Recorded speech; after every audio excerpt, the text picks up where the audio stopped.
Hello दोस्तों। और बताओ, रिजल्ट देख लिया? कैसे चल रही है दिसंबर एग्ज़ाम की तैयारी?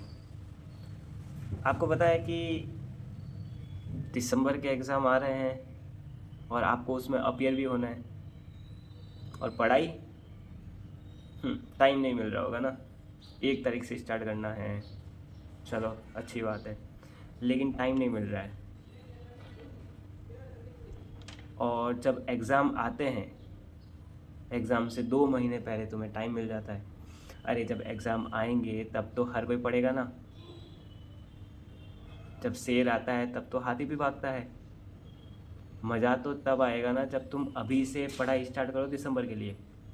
क्या तुम्हें पता है कि दिसंबर के एग्ज़ाम के लिए तुम्हें अपियर होना है? जब तुम्हें पता है कि दिसंबर के एग्ज़ाम के लिए मुझे अपियर होना है, तो अभी से क्यों नहीं पढ़ाई कर रहे हो जो तुम उस 2 महीने में पढ़ने की कोशिश करते हो? देखो, पहली बात, रिज़ल्ट जैसा भी आया, जिसके 5 नंबर से रह गया, 10 नंबर से रह गया, बाई लक उसने बहुत मेहनत की और नहीं निकला। हाँ, लक भी मैटर करता है, बट जिसका सच में तैयारी नहीं थी या जिसको पता है कि हाँ मेरी इतनी तैयारी नहीं थी और 30-40 मार्क्स 50 मार्क्स से रिजल्ट रह रहा है, यानी कि तुमको और पढ़ना पड़ेगा भाई। अब तुम इसमें क्या कर सकते हो, अभी से लगना पड़ेगा। अभी जैसे हो रहा है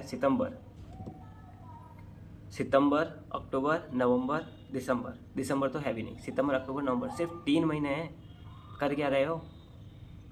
सितंबर में तुम सबसे पहले तो वापस से जो सब कुछ भूल चुके होंगे, वापस से सबसे पहले उसको रिवाइज़ करो जो तुमने जून के लिए पढ़ा था। पहले तुम वहाँ तक जाओ, जितने भी तुम्हारे सब्जेक्ट हैं, चाहे 3 सब्जेक्ट दे रहे हो एग्जीक्यूटिव में सेकंड ग्रुप के, या 4 सब्जेक्ट दे रहे हो, या पूरा ग्रुप दे रहे हो।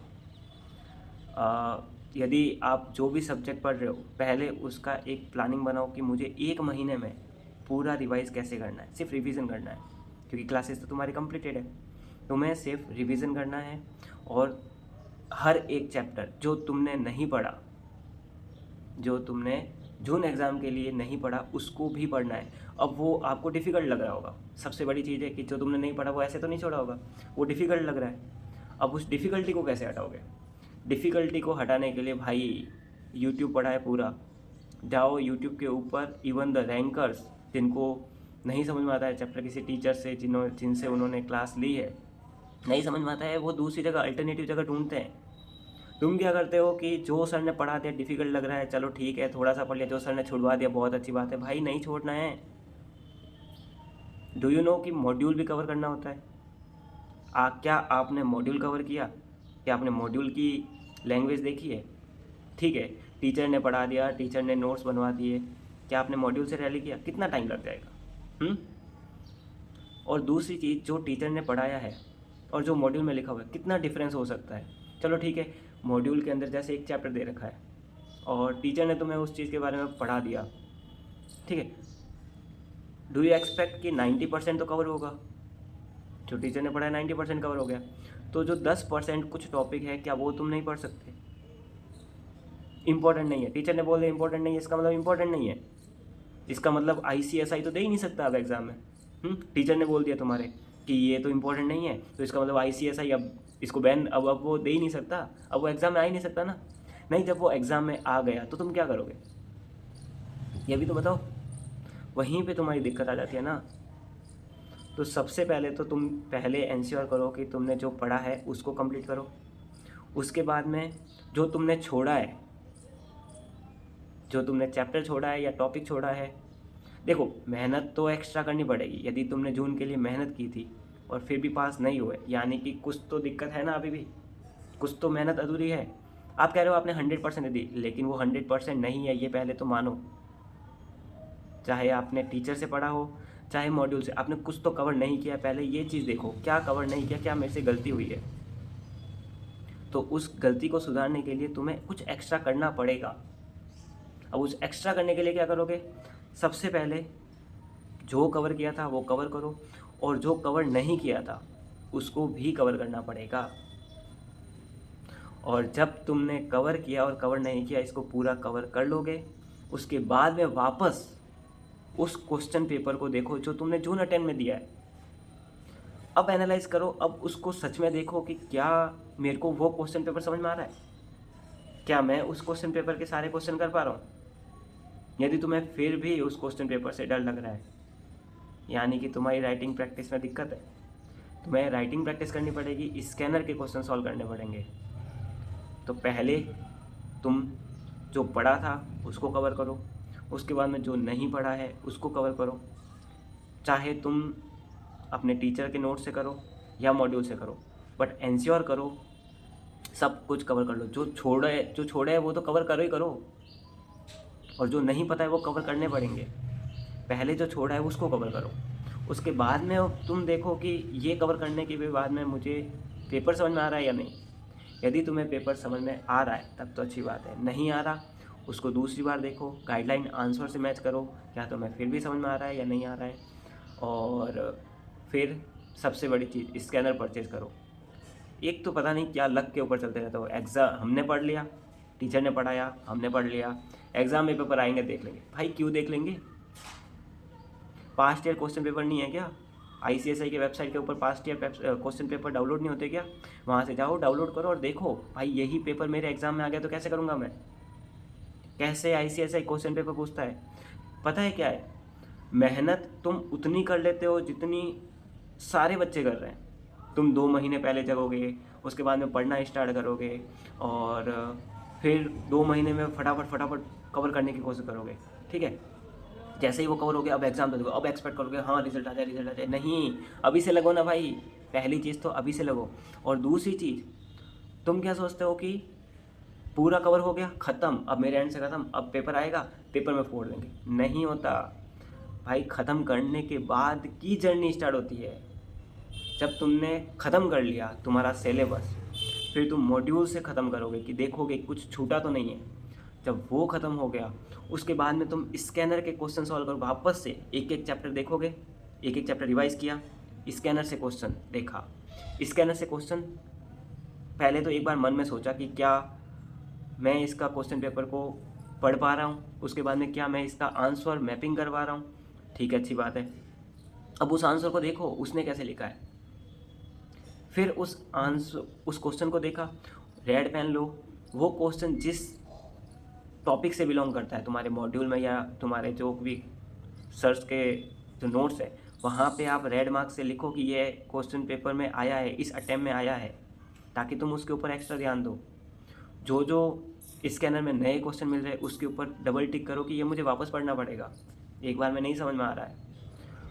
जब तुम चैप्टर वाइज रिवीजन करके स्कैनर देख लोगे, ये सब मैं आपको बता रहा हूँ, जब तुम्हारा कंप्लीट हो जाए रिवीजन, उसके बाद में वापस चैप्टर वाइज रिवीजन, एक चैप्टर रिवीजन और फिर उसका स्कैनर क्वेश्चन सॉल्व, वापस एक चैप्टर रिवीजन क्वेश्चन सॉल्व। ये होने के बाद में तुम एक बार एंश्योर कर सकते हो कि हाँ मैंने कर लिया।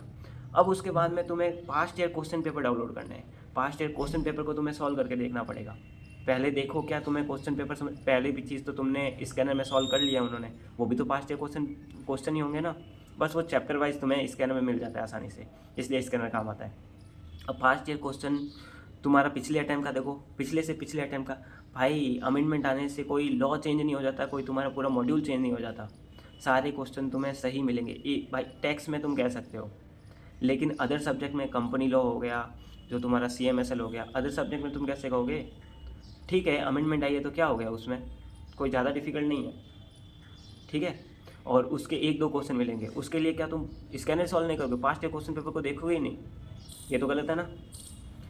तो नाउ एंश्योर करो 1 महीने में तुम्हारा कंप्लीट हो जाए जो भी तुमने पढ़ा है जून के लिए, और जो तुमने नहीं पढ़ा है वो भी एंश्योर करो कंप्लीट हो जाए। और तुम्हारे पास इनफ टाइम होना चाहिए स्कैनर सॉल्व करने के लिए, क्वेश्चन पेपर सॉल्व करने के लिए। इनफ टाइम ही नहीं रखते हो तुम टाइम ही पूरा रिवीजन में दे दे लो। रिवीजन का टाइम बहुत कम करो, 1 महीना कम से कम या 1.5 महीना। उसके बाद में तुम्हें पता होना चाहिए स्कैनर पे जाना है, तुम्हें मॉड्यूल पे जाना है, जो कवर नहीं हुआ उस पे जाना है, फास्ट ईयर क्वेश्चन पेपर देखना है, फास्ट ईयर क्वेश्चन पेपर के अंदर कुछ एक्स्ट्रा टॉपिक है वो कहाँ से आए हैं, एक्स्ट्रा क्वेश्चन है वो कहाँ से आए। चलो 1-2 क्वेश्चन आउट ऑफ स्कोप तो कुछ होता ही नहीं है। पहले तुम समझो, जब मैंने अपने प्रोफेशनल में जो एक हमारा टॉपिक होता है फंडिंग, जो हमारा था मॉड्यूल फंडिंग, उसके अंदर LODR था। LODR ओल्ड जो मेरे अटैम्प्ट से एक अटैम्प्ट पहले जो बुक थी, जो मॉड्यूल था, उसके अंदर LODR बहुत ही बड़ा चैप्टर दे रखा, उसके अंदर सब कुछ गाइडलाइन, रेगुलेशन और भी बहुत कुछ दे रखा। और जब हमारा मॉड्यूल इश्यू किया उसके अंदर वो इतना कुछ कवर ही नहीं था। पहले अटैम्प्ट में मुझे भी लगा कि भाई यही होगा, दूसरे अटैम्प्ट में पता चला ये क्वेश्चन कहाँ से पूछ रहे हैं। देखा कि पुराने वाले मॉड्यूल में से देखा इतने सारे टॉपिक और भी है और यहाँ से क्वेश्चन पूछे जा रहे हैं। तो मैंने पुराना वाला मॉड्यूल ICSI की वेबसाइट से डाउनलोड किया, मैंने फ्रेंड से ले लिया, तो वहाँ से मुझे मिल गया, वहाँ से मुझे गाइडलाइंस मिल गई, तो वहाँ से मैंने वो भी टॉपिक कवर किए। इवन LODR का पूरा रेगुलेशन 2015 पूरा रेगुलेशन मैंने डाउनलोड किया और पूरा LODR का रेगुलेशन ही पूरा रेगुलेशन ही मैंने पढ़ लिया। अब तुम कहाँ से पूछ लोगे, जब मैंने पूरा रेगुलेशन ही पढ़ लिया, अब तुम कहाँ से पूछ लोगे। तो यहाँ तक जाना पड़ेगा, पहले तुम्हें देखना पड़ेगा ICSI की इंटेंशन, ICSI कहाँ तक पहुँच रहा है। मेजरली ICSI तुम्हारे मॉड्यूल से बाहर तो नहीं जाएगा। एक क्वेश्चन है, 2 क्वेश्चन है, मान लिया, लेकिन मेजरली यदि बार बार अटेम्प्ट में कुछ तो क्वेश्चन पूछ रहा है ऐसा जो तुम्हें पता ही नहीं चल रहा कहाँ से आ रहा है, ऐसा तो होगा नहीं, मॉड्यूल में से ही पूछेगा। और जब तुम मॉड्यूल ही कवर कर लोगे कोई चांस ही नहीं है। मॉड्यूल कवर कर लिया, प्रैक्टिस कर ली और past year question paper solve करके देख लिया, सॉल्व नहीं, मैं तो कह रहा हूँ मेरी तरह तुम भी आलसी हो, तुमने सॉल्व नहीं, तुमने माइंड में देख लिया, हाँ मुझे सरल लग रहा है। बट एक चीज़ का ध्यान रखना, जब तुम्हारे दिसंबर का अटैम्प्ट आए, तुम्हें 20 दिन मिलेंगे, उस समय हाथ चला लेना, थोड़े हाथ ही नहीं चलाते, सीधा एग्ज़ाम के अंदर ट्राई मारते हो हाथ चलाने की। और सर्दी आ रही है, सर्दी में वैसे भी खून जम जाता है, हाथ चलते ही नहीं है, उठते ही नहीं है हाथ दिसंबर के अंदर। तो 30 दिन तुम राइटिंग प्रैक्टिस चाहे देख देख के कर लेना, लेकिन राइटिंग प्रैक्टिस करो। राइटिंग प्रैक्टिस ही नहीं करते हो तुम, सीधा लक मारते हो कि हाँ, फिर तुम कहते हो हाथ क्यों नहीं चल रहे, तो वो भी करो। उसके बाद में तुम्हें कोई नहीं रोक सकता भाई पास होने से। जब तुमने इतनी मेहनत करनी ना, तुम्हें पास होने से कोई रोक ही नहीं सकता। ऑल इंडिया रैंकर्स भाई CA इंटर वहाँ तक के क्वेश्चन सॉल्व कर दे रहे हैं, वहाँ तक जा रहे हैं। तुम्हें ICSI मॉड्यूल कवर नहीं हो रहा, वो मॉड्यूल कवर करो। देखो अटैम्प्ट वेस्ट करोगे, वापस से पढ़ोगे, क्या वापस से पढ़ोगे? अब तुम्हें वापस से पढ़ना पड़ेगा, जो तुमने गलतियाँ की उस वजह से तुम्हें पूरा वापस पढ़ना पड़ेगा। तो एंश्योर करो दिसंबर के अंदर एक बार में ही पूरा पढ़ लो ना। जब तुम्हें पता है कि तुम जो नहीं कवर कर रहे हो, चलो ठीक है नहीं कवर किया, जून के लिए शुरुआत से वापस लेके फिर जो नहीं कवर किया उसको भी कवर करना पड़ेगा। इससे अच्छा दिसंबर में ही कवर कर लो।